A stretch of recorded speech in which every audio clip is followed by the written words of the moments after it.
Bom dia, gente. Vamos estar aqui realizando a gravação de mais um exercício.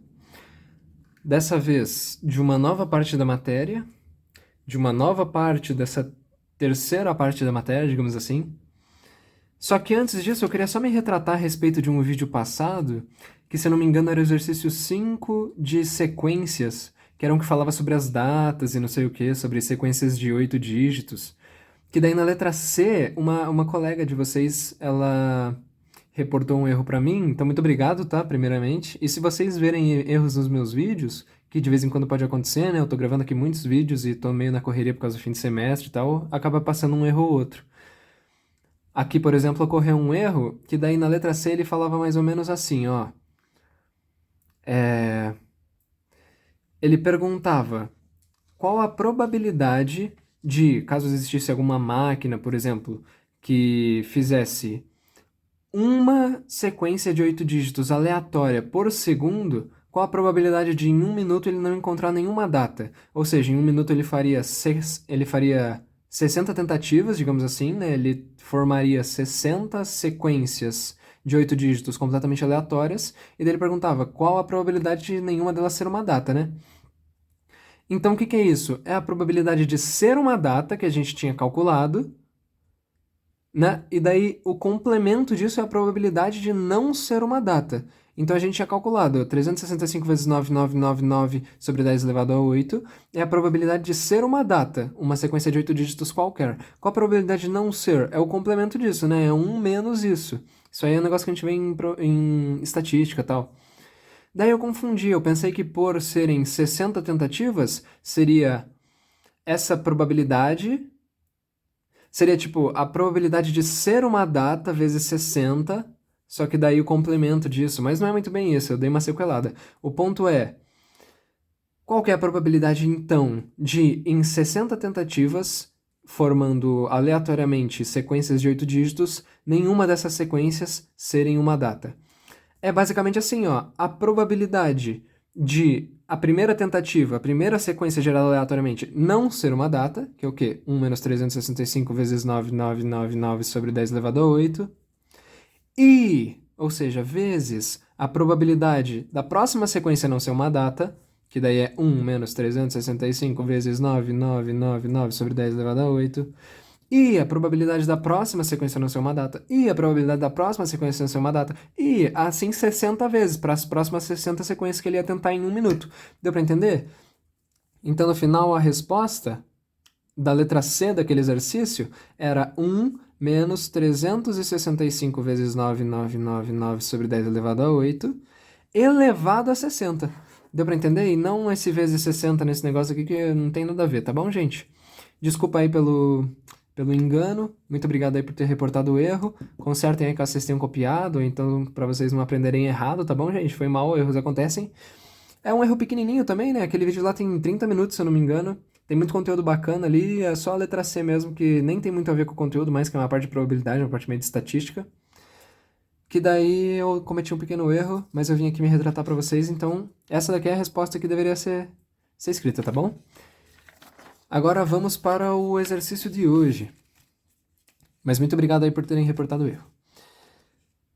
O exercício de hoje é o seguinte, ó. Considere os números de 2 a 6 algarismos distintos formados utilizando-se apenas 1, 2, 4, 5, 7 e 8. Quantos desses números são ímpares e começam com um dígito par? Então o que ele está falando? Ó, vou pegar uma folha em branco aqui para ajudar a gente. Vou tentar colocar aqui para ficar legal.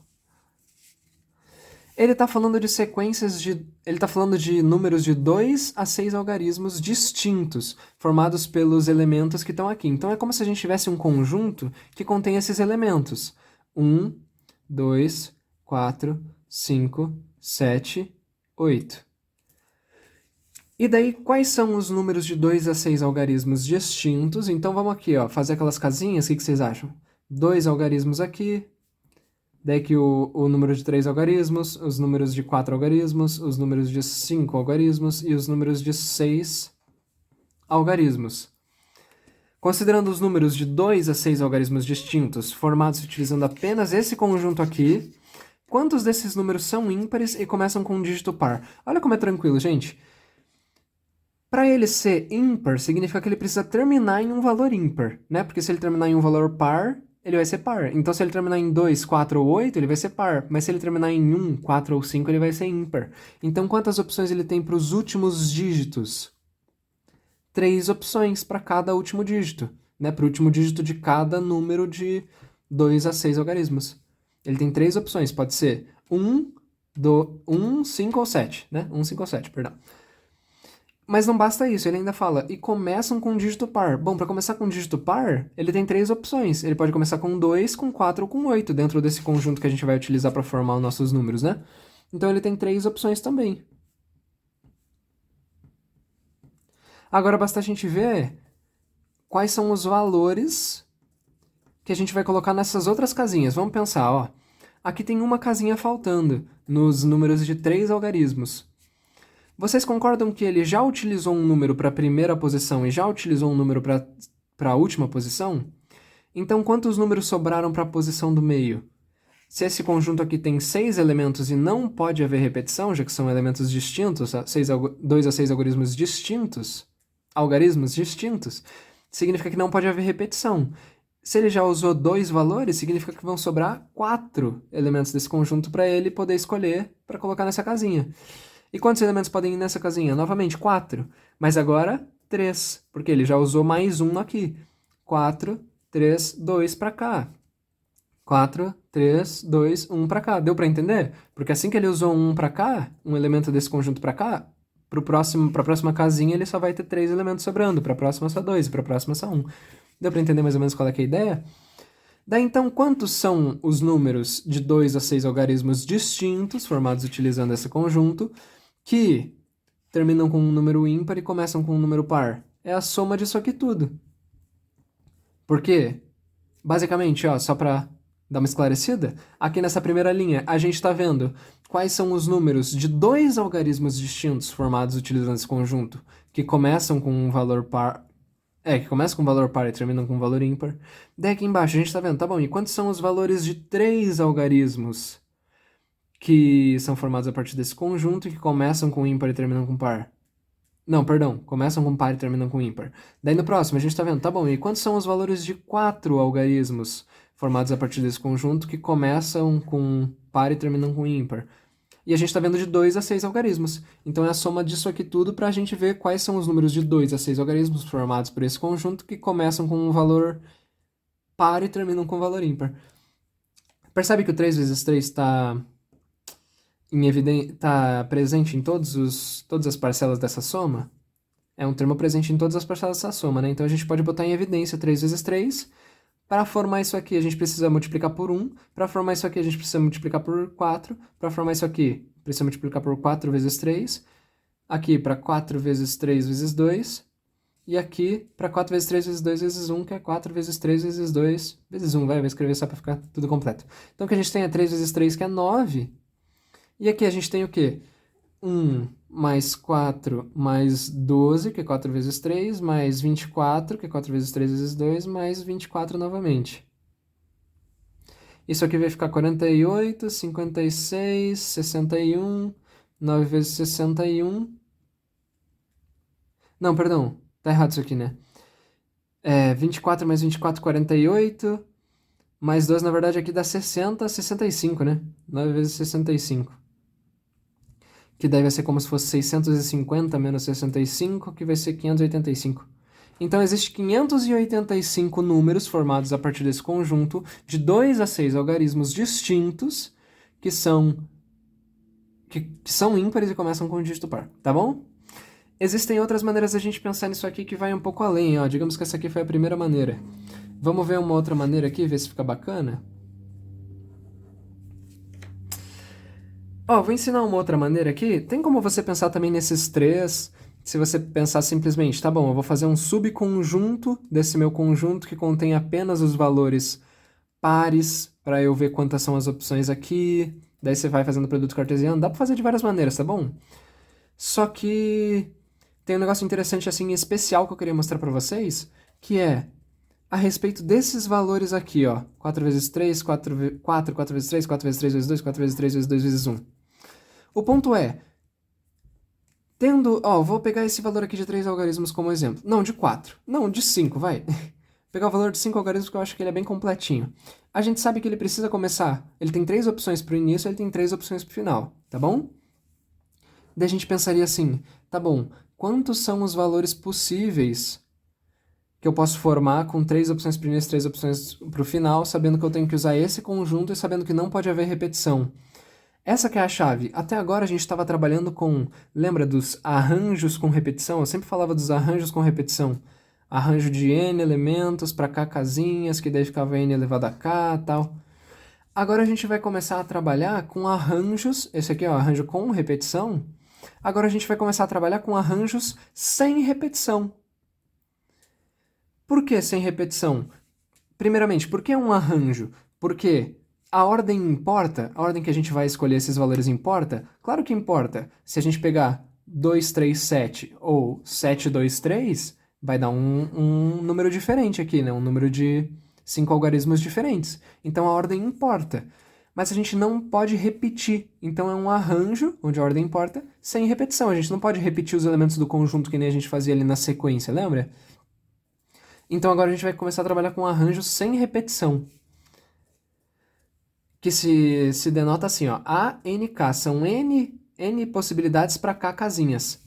Quantas possibilidades a gente tem aqui sobrando? Lembra que a gente viu? A gente já usou 2, então sobraram 4 possibilidades para a gente. Então é o arranjo de 4 possibilidades. E quantas casinhas a gente tem que preencher? 3. E quem que é o arranjo de 4, 3? É essa formulazinha aqui, ó. Eu vou colocar aqui primeiro com nk para vocês saberem a fórmula. N fatorial, n menos k fatorial. Simplesmente isso. Então, quem que é o arranjo de 4 elementos por 3 casinhas, digamos assim?